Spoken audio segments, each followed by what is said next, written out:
applying for teacher training has always been an ambition of mine. I've always wanted to be a teacher. In the service I've been an instructor in various roles, so this is an ideal opportunity to realise that ambition.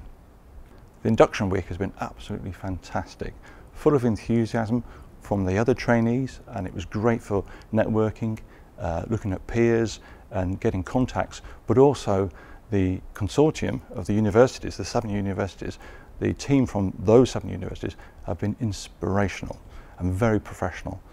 It's been a high-class week for me.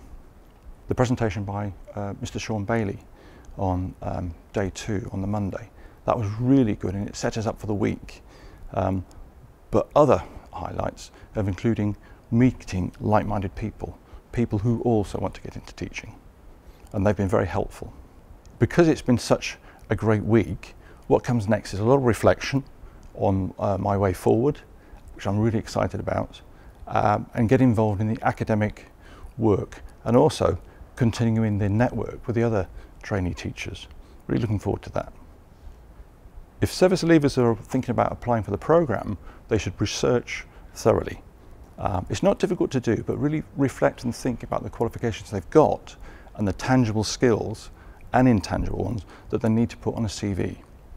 I think they need to also be fairly ruthless in what they offer up as evidence, because some isn't relevant, but others, other pieces of evidence will be relevant, and I would say go to Troops to Teachers and ask for advice. So if anyone is thinking about doing this, my advice to them would be go for it. Don't have any doubt, go for it, because the process is very careful in making you reflect and think about whether it's right for you. So if there's any doubt, just do it, and it will become a realised ambition, or you'll find something else. So do it.